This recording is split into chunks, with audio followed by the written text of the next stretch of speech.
Customers are very concerned about the product they buy, but they're also concerned about the shop that they buy it in, the retailer. And they look to see how is that retailer behaving. And is that retailer saving energy? Is that retailer damaging the environment? Or is that retailer setting a standard that others are going to follow?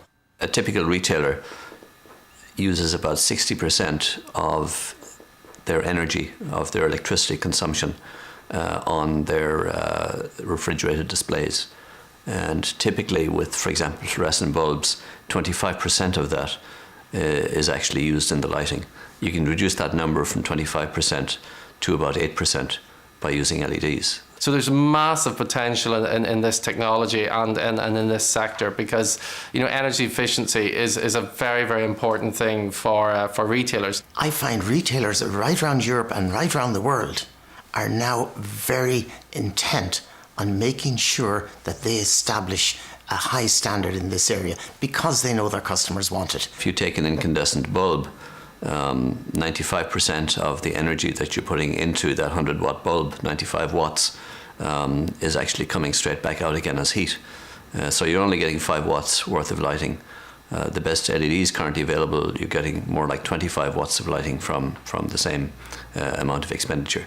LEDs are incredibly reliant components. They work in the right environment for a very long time. Fundamentally, they overlive the time of a cycle of a store. So the moment you are going to redo your store, you might redo all the lighting. Where in the past, you had to change bulbs, you have to change fixtures with all the costs related to that. But LEDs, you could say they fundamentally live forever.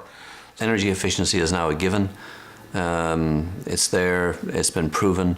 The merchandising qualities of LEDs are now coming to the fore. They tend to be smaller, more robust. They're not generating waste heat, so you can put them places you couldn't put a hot bulb. They don't generate ultraviolet, so you can put them in front of labels and the labels won't fade. They don't generate much infrared, so you can put them in front of meats and the meats won't dry out. And we're now designing our lighting fixtures around our ability to help merchandisers sell more product. And this really is worth a lot more to the retailers than the energy efficiency when you look into the numbers. I reckon that in 5 years' time, LED lighting will be used everywhere because it is energy efficient, it reduces the cost to the retailer, but even more so, it makes the product and it makes the shop look much better.